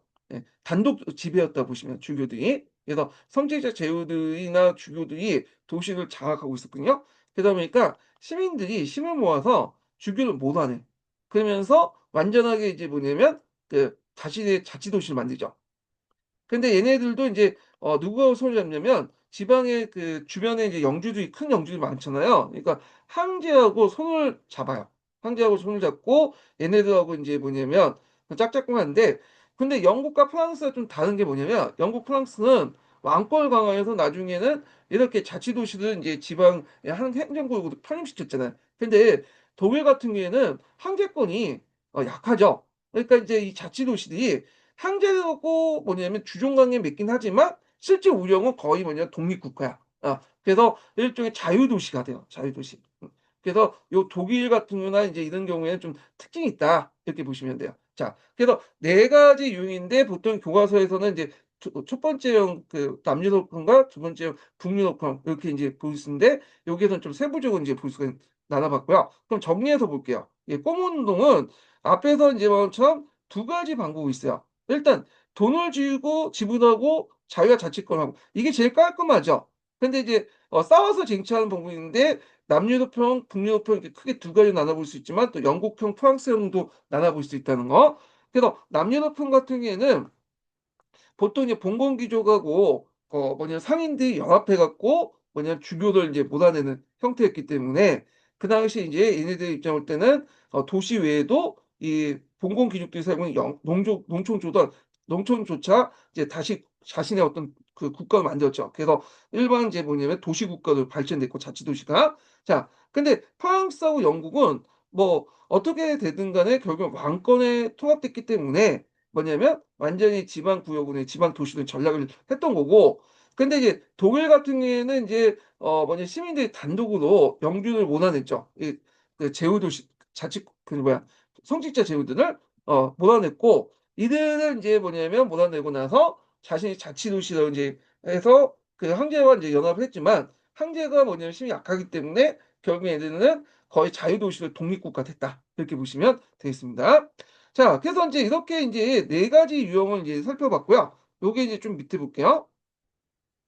자 여기에서 주목할 점은 도시가 자치권을 획득한 과정에서 왕권과에 크게 기여했던 것. 특히 인제 영국이나 프랑스 같은 거 있죠. 물론 영국 같은 경우에는 초창기 때는 봉건제를 가담했지만 결국엔 왕권을 기록됐잖아요. 자 많은 곳에 도시가 지배했던 봉건 영주를 몰아내는 과정에서 왕권과 연합했기 때문이다. 즉 도시와 왕의 이해관계가 상당 부분 일치했다. 자 왕은 봉건 영주로부터 도시를 보호해 줄 강력한 후견인 역할을 할 수 있었고 멀리 떨어져 있어서 직접적인 간섭보다 자치를 허용했다는 거야. 근데 이제 주의할 것은 자치를 허용했다 해서 뭐냐면 그대로 한 건 아니죠. 왕권이 강해지면서 영국과 프랑스는 왜냐면 이 자치도시가 이제 편입돼 가지고 지방 도시에 전락을 냈대요. 예. 그런데 이제 독일 같은 경우에는 황제가 약하다 보니까 자유도시가 돼 버린 거죠. 반독립적인 어떤 성향을 띠게 된 거죠. 자 그리고 상인들 입장을 볼 때도 왕이라는 권위를 통해서 원권이 물가면서 여러 가지 특혜와 보호를 받을 수 있다. 자 이런 점에서 도시 입장에서 가까운 곳에 거주하는 기존의 봉건유들보다 멀리 떠는 왕이 더 이상적인 주군이었다. 이렇게 이제 보시면 되겠습니다. 그러니까 도시는 왕이 필요하는 인적 재정적 기술 자원을 보유하고 있었고 교육받은 도시민은 왕의 관료를 충원할 수 있었고요. 그러니까 요거는 이제 왕의 입장을 볼 때 도시를 어떻게 이용할 것인가 이런 거고 그다음에 도시로부터 들어온 자금은 왕은 봉건 제후부터 군사적 봉사에 의존하지 않고 자신의 군대를 고용할 수 있었다. 이렇게 이제 보시면 되겠습니다. 자 그러면 정리해서 얘기해 보면요. 일단 도시의 이득이 뭐냐. 첫 번째는 뭐냐면 왕은 봉건 제후부터 도시를 보호해 줄 강력한 후견의 역할을 할 수 있고 멀리 떨어지기 때문에 뭐냐면 집정지 간섭을 자체 허용할 수 있고 그다음 원거리 모욕에서 여기에 보호를 받을 수 있다는 거. 그다음에 왕의 입장은 뭐냐? 인적 자원 기술을 보유한 이런 도시민들을 이용할 수 있고 그다음에 또 이들에 들어온 정치 자금을 통해서 자신의 군대를 또 뭐냐 고용할 수 있다. 그래서 왕과 그 뭐냐면 이 도시민 간의 어떤 이해관계가 일치했다. 이렇게 보시면 되고 근데 주의할 건 뭐냐면 여기에서 간섭보다 자체 허용했다는데 이건 초창기 때예요. 초창기 때고 실제로 이제 앞에서 얘기한 것처럼 점점 힘이 강해지면서 결국 왕권의 통합이 되었다. 그래서 그 결과 이탈리아 경우와 달리 독립적 도시국가 발전하지 못하였다. 이렇게 보시면 돼요. 이건 단기적인 거고 장기적으로 볼 때는 통합이 됐다. 이렇게 보시면 되겠습니다. 자, 그래서 요 내용을 보시면 되고 요 뒤에는 이제 그 당시 서유럽의 어떤 도시와 관련된 내용인데 우리가 이제 그 오리엔탈리즘에 따르면 서양은 도시 이렇게 생각하잖아요. 그래서 이제 그리스에 보면 아테네, 스파르타 그다음에 중세는 도시 하면서 막 도시 경제가 막 꽃피우고 막 그런 식으로 설명하는데 실제 중세 도시는 그렇게 크지 않았어요. 예. 그래서 그때 뭐 인구가 뭐 잘해봤자 뭐 1,000명이 대부분이었고 뭐 잉글랜드 도시 중에 이제 10,000명은 좀 많은 도시고 만 명 중에 그러니까 잉글랜드 도시 중에 10,000명 이상의 국민을 가진 건 런던밖에 없었고 파리도 런던보다 약간 컸어요. 그러니까 합쳐봤자 뭐 5만 명? 그다음에 저쪽 이탈리아는 10만 명? 참고로 그 당시에 인제 저쪽 그 장안이라든지 바그다드는 100 만이 넘었거든요. 예. 그러니까 서양은 도시 그리고 동양은 그 시골 이런 구조가 맞지 않다는 거죠. 이건 전형적인 오리엔트 어떤 이즘의 산물인데 요거는 역교돈에 나와 있는 내용이야. 그래서 요거 한번 이제 보시면 되고요. 자 그래서 정근대 시대 때는 항상 이 도시라는 곳은 주변 농촌과 밀접하게 연결돼 있어요. 예. 농촌으로부터 왜냐면 많은 잉여 생산물을 공유하지 않는 이상은 도시가 생존할 수 없죠. 근데 그 당시 농촌이 아무리 생산량이 올라갔다고 해도 근대처럼 이렇게 생산량이 올라간 건 아니거든. 그러다 보니까 농업 생산이 낮기 때문에 어차피 그 뭐냐면 잉여 생산은 낮고 그러다 보니까 도시가 잉여 생산을 받아서 이제 부양할 수 있는 인구가 그렇게 많지가 않았어요. 이건 뭐 서양도 그렇고 중국도 그렇고 그런데 특히 서양 같은 경우에 잉여 생산이 더 적었죠. 예. 그러다 보니까 도시 규모가 그렇게 크지가 않았다. 이렇게 좀 기억을 해 두시면 되겠습니다. 예. 자 그래서 인제 이렇게 있고요. 그러면 인제 서기에 관련된 내용을 보겠습니다. 서기가 아니라 잠깐만. 서기는 아까 지금 얘기했죠. 예. 그래서 인제 이렇게 해서 인제 한번 서양사 강좌에 있는 내용을 좀 봤고요. 자 그다음에 인제 여기가 합해서 하면 이자는 요거는 나중에 좀 얘기할게요. 예. 자 서양사 개론을 예 다시 넘어가겠습니다. 예. 서양사 개론의 몇 페이지 펴시냐면요. 여기 영국의 발전 관련입니다. 영국의 발전. 자 그 앞에 영국에 관련해서 잠깐 이제 좀 얘기하다가 다시 인제 건너뛰어 가지고 여기 뭐 산업 십자군 얘기하고 그다음에 상업 관련된 내용 얘기하고 있는데 영국 관련된 내용을 다시 인제 도와서 보겠습니다.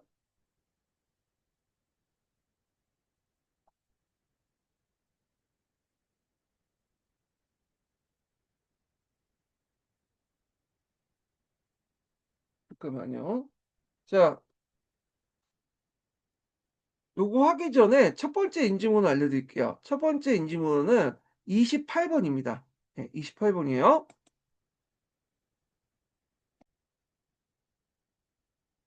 자 영국의 노노 왕조는 정복 왕조다. 그래서 유럽 대륙에 비해서 처음부터 왕권이 강대한 것이다.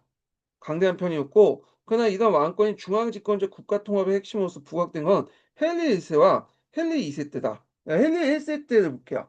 자 헨리 1 세의 업적은 왕의 재판권 강화와 왕실 재정의 정비였다. 헨리 1 세는 그 당시 국왕의 재판권을 정계 파견하고 그래서 순회 재판을 시작했죠. 그래서 순회 교사처럼 그 당시 재판관이 전국을 이제 순회를 하는 거야. 그래서 왕실 재정을 정비하기 위해서 재무관과 두고 주장관인 셀리프가 1 년에 2번씩 왕실 수입과 지출에 관한 보고를 했다. 그래서 헬리스뿐만 아니라 그 외에 이제 왕들을 보면 대개 정책 방향이 뭐냐면 재정권하고 그다음에 사법권을 왕한테 이제 직속시키는 그런 정책들이에요. 그러니까 그 예전에 봉건 귀족들이 이제 뭐어 재판권하고 수사권 같은 걸 다 가지고 있습니다. 국가 권력을 의 어떤 권한을. 그래서 이런 것들을 이제 영국 같은 경우에는 뭐 그 초창기 그러니까 초창기 때부터 이제 왕권이 강해졌으니까 그 영국에 가지고 있는 영국에 있는 봉건 귀족들의 어떤 재판권이라든지 이런 징세권을 다 왕권 밑으로 예속시키려고 했다. 이렇게 보시면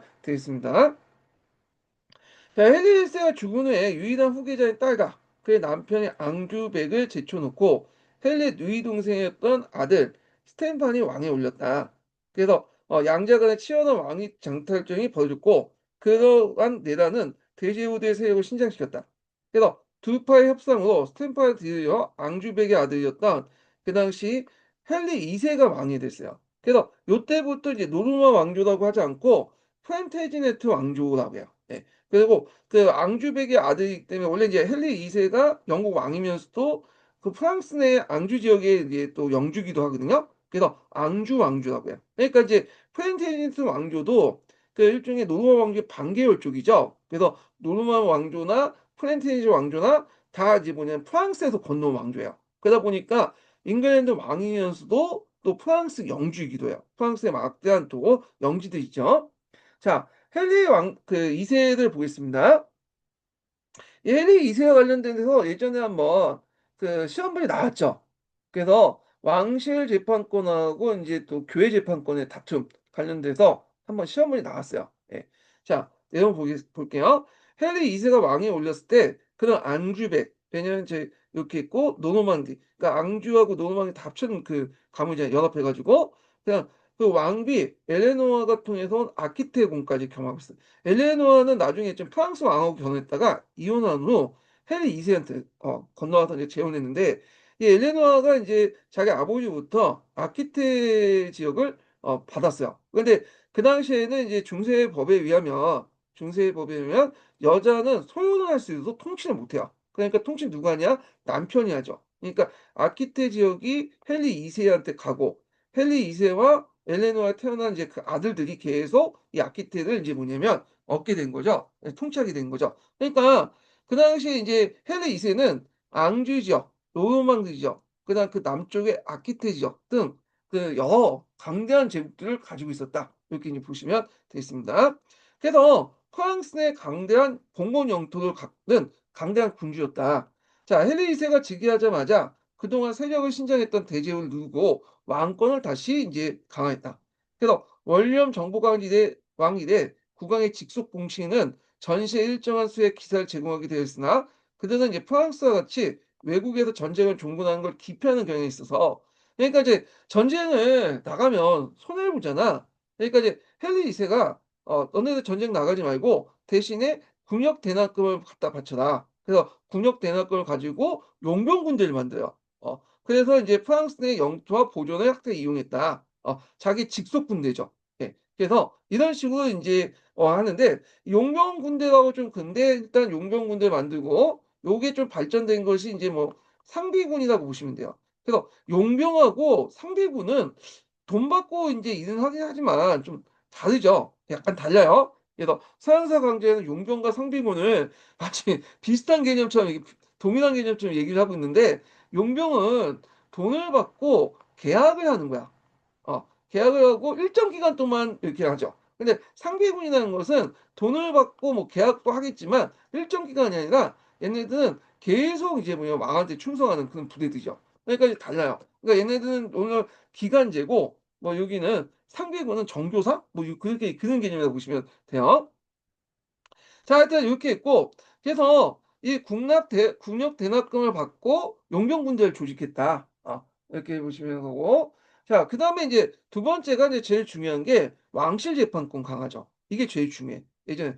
그래서 보통 이 영국 같은 경우에 왕이 항상 인제 점진적으로 왕의 사법권을 확대시켜가는 과정에서 지방의 이제 영주들의 어떤 사법권을 통합을 하거든요. 그러면서 왕권을 강화시켜 나가는데 자 헨리 2세 같은 경우에는 이 당시 이제 왕의 재판권관을 더 확대시켰다. 헨리 1 세보다 더 확대시켰다면 보면 돼요.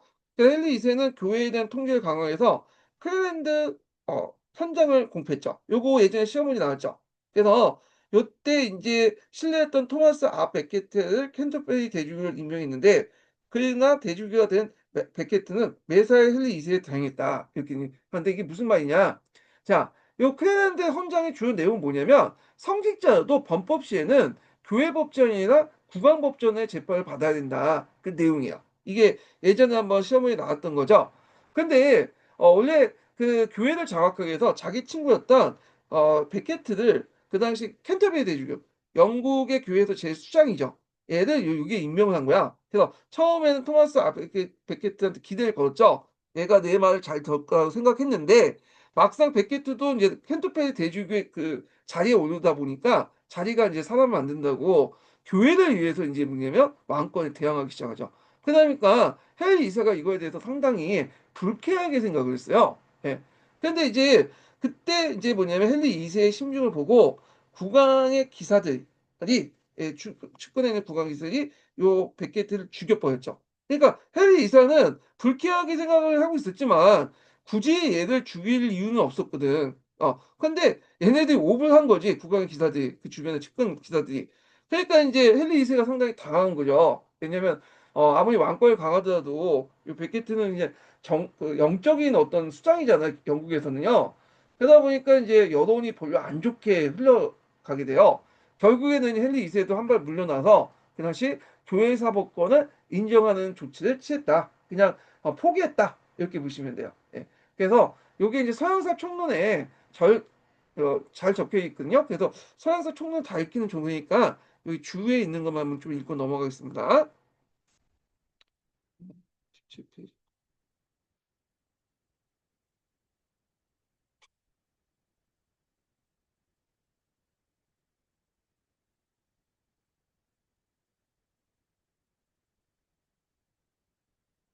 어. 몇 번이야? 네. 그럼 읽어 볼게요. 이게 서양사 총론에 있는 내용인데 자 일찍 원렴 2 세부터 그 교회는 안셀름을 주도해서 왕의 교회직 임명에 도전한 바 있었다. 이 싸움은 베크야박으로 해결됐는데 이때부터 교회는 교회직으로 자체적으로 선출하고 대신 왕은 그에게 토지를 주는 특권을 유지하게 되었다. 헨리 2 세는 그의 철저한 이제 사법 정신 때문에 불가피하게 교회에 충돌했는데 특히 이제 이 교회에는 자체적인 이제 뭐냐면 교회 재판권이라는 게 있었어요. 예. 그러니까 뭐 영국뿐만 아니라 다른 나라에 다 있었어. 유럽에. 그래서 교회 재판권 엄칙 쪽을 보면 속세와 관련된 것이 아니라 교회와 관련된 것들만 재판할 수 있어요. 예. 근데 이 교회에서 재판권 행사하면 주로 인제 벌금형을 많이 내거든요. 그래서 이제 또 처벌도 약하고 그러니까 어떤 이제 편법을 이제 하게 되냐면 처벌을 많이 피해 왕실 재판을 가면 이제 딱 벌금이 너무 많고 결과 그냥 처벌 강하니까 그 당시 교회 재판을 이제 받기 위해서 교회에 관련된 일도 아닌데 교회에 관련된 일처럼 꾸며 가지고 교회 재판권을 많이 받는 경우가 있었거든요. 그러니까 왕의 입장 볼 때는 분명히 이거 뭐냐 왕실 재판을 받아야 할 건수인데 가니까 무슨 이걸 종교적인 문제를 핑계 삼아서 교회 재판권을 이제 받고 이제 쳐닫는단 말이야. 그러니까 그것을 인제 못마땅하게 여긴 헨리 2 세가 그냥 클랜드 헌장을 공포해서 "성직자도 범법 시에는 교회 법정이나 국왕 법정의 재판을 받아야 된다." 이렇게 인제 규정하면서 이게 인제 상징적 의미가 있죠. 그러니까 교회 법전이 국왕 법정보다 아래다라는 걸 이제 보여주는 거야. 그러니까 인제 이거에 대한 반발이 클 수밖에 없겠죠. 그래서 여기 보면 1164년 왕은 그 당시 클레랜드 기본법을 공포해서 성직자도 범법시 교회 법정이나 국왕법정 재판을 규정했다. 요거 외워 두세요. 예 이거. 요거는 요게 없어. 서기에 없고 서기에는 이 클레랜드 기본법만 나오죠 현재만. 자 이에 대해 이제 교황은 성직자의 재판이 교회 재판소에 행해져야 한다고 주장하면서 이 주장은 캔터베리 대주교 백해에 의해서 강력하게 뒷받침했다. 그래서 백해는 암살당했으며 아까 전에 이제 그 백해에 관련된 내용 있죠. 예. 그래서 그 그때 그 켄터필 베게트라고 하죠. 베게트. 베켓이라고 하는데 이게 오타가 아니라 이게 그 서양사 계통이나 뭐 서양사 총론이나 인제 읽는 과정 서양어 그 외국어잖아요. 그러니까 이걸 그냥 표기하는 과정에 좀 차이가 있을 수 있어요. 그 외에 베켓은 이제 암살됐으나 그의 순교를 계기로 헨리 2 세는 핀란드는 이제 뭐냐면 그 현장 기본법을 체결하고 사법 문제에서 상당한 교회 총 재량을 인정해 줬다. 뭐 이런 내용들 이제 기억을 해 두시면 돼요. 그래서 그 당시 교회 재판권하고 그다음에 왕실 재판이 다툼이 있는데 그건 왕실 재판이 졌다. 그래서 교회 재판을 나름대로 인정해 줬다. 이렇게 이제 보시면 되겠습니다. 그렇지만 왕실 재판은 교회 재판은 졌지만 지방의 제후 재판보다 더 우위를 이제 어 인정받게 되죠. 그래서 요걸 좀 보겠습니다. 자 여기 보면 자 교황으로부터 이제 중요한 문책을 받은 헨리 2 세는 영국의 교회 법정을 교황청에 이제 소청할 수 있는 권리를 인정하는 등 양보하는 수밖에 없었다. 뭐 이렇게 있고요. 자 그다음에 인제 교회 재판에 대한 통제에 실패했으나 일반 법정 그러니까 제후들이 갖고 있는 이제 일반 법전 있죠. 제후들 지방 제후들이 갖고 있는 법전에 대해서 왕실 재판권의 권한을 강화시켜 나갔다. 그래서 여기에서 제후하고 이제 왕실 재판 중에 왕실 재판권을 강화시키는 방향으로 인제 했다. 이건 성공을 거뒀어요. 그래서 그 정책을 인제 좀 보면요. 첫 번째 보면 헨리 1 세 때 시작된 순회 재판제가 전국적인 규모로 확대됐고 배심제가 확립됐다. 그래서 보통 영미법에서는 이제 배심제라는 게 있잖아요. 배심원은 이제 주로 유무죄를 이제 선택을 할 수 있죠. 일반 재판관들이 유무죄 보고 이제 유죄라면 이제 형량을 때리죠. 이런 것들이고 자 종래 형사 사건은 피해자나 그 친척의 고발에 의해서만 재판하기 때문에 가해자가 유력자의 경우 고발이 불가능한 경우가 많은데 자 헨리 2 세는 이를 시정해서 각 군의 12 명, 각 자치도시의 4 명의 배심원들이 왕림법정에 고발할 수 있도록 한 거야. 그래서 인제 이런 것도 있고요. 그래서 이제 토지 소유권에 관한 소송에 있어서 종래 결투 방식 같은 이제 원시적인 방법보다는 셀리프가 24 명의 기사 배심원을 판결하게 하는 제도를 마련했다. 셀리프가 24 명의 기사 배심원으로 판결하는 제도를 마련했다. 이렇게 있는데 그래서 토지 소유권 이게 민사 사건인데 민사 사건이 있을 경우에는 결투하는 방식으로 인제 부식하게 했는데 그때 인제 셀리프가 24 명의 기사 배심원을 임명해서 거기에서 판결하는 제도를 마련했다. 이런 뜻이에요. 자 그래서 형사 사건도 뭐냐면 했고 그래서 형사 사건 같은 경우에는 인제 고소를 안 해도 배심원들이 인제 와 가지고 뭐 각 자치도시나 뭐 이런 배심원들이 와서 왕립법정에 자기들이 고발하듯 해서 대신 고발하는 제도가 있었고 민사 사건 같은 경우에도 이제 24 명의 배심원들이 이 토지 문제 해결하는 그런 제도를 마련했죠. 또한 봉건제후에 인제 뭐냐면 법정에서 판결에 불만일 경우 왕립법정에서 상소할 수 있게 하였다. 그래서 봉건 제후의 법정이 1 심이 나면 왕실 재판은 2 심이 되는 거죠. 이런 식으로 있죠. 자 그래서 헨리 2 세는 재판제도 개혁을 통해서 영국의 특유의 보통법이 발전됐다. 보통법의 뜻 코먼 롬이라는 뜻은 전국에 적용되는 법, 그 왕국의 모든 사항과 모든 지역에 공통된 법이라고 한다.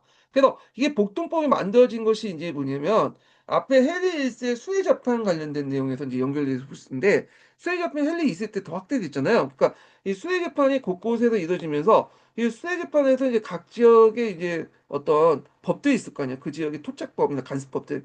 그래서 이 간습법을 중에서도 좀 다른 지역과 공유할 수 있는 법들을 하나하나 만들어내요. 판례를 만들어내죠. 그리고 이 판례가 쌓이고 쌓이면서 일종의 보통법이 된 거야.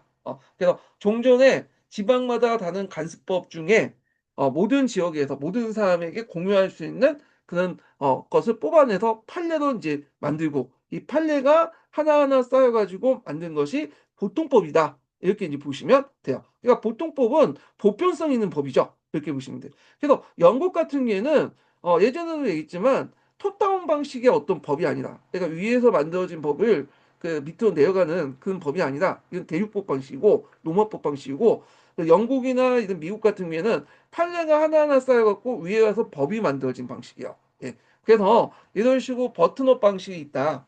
그래서 영미법 같은 경우에는 이 판례라는 것이 덕과 상당히 비슷하다. 예. 그 격이.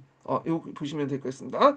자, 하여튼 각 지역과 봉건 법정은 저마다 간습법을 갖고 있으나 왕의 재판권 어느 곳이나 보다 공정한 국왕의 법을 실시하려고 했고, 이게 봉건법정 또한 그 판결이 부당할 경우 왕립법정 이렇게 갈 수 있잖아요. 그러니까 어차피 재심에서 왕립법정의 이 보통법을 따라서 최종 판결이 나기 때문에 그 하급심이었던 이제 봉건법정 1심 또한 누구 법을 따르겠어요? 왕립법정에서 이제 하는 보통법을 따를 수밖에 없었죠. 그래서 결국에 이러한 보통법은 그의 경쟁력을 치고 1세기 동안 급속도로 팽창했다. 이렇게 보시면 되겠습니다. 자, 그래서 이렇게 헨리 2세에 이제 관련된 내용을 이제 봤고요. 자, 그다음에 이제 요 관련돼 가지고 서강자 한번 내용을 좀 볼게요. 예, 서강자 126페이지 펴 보세요. 여기 이게 몇 페이지야?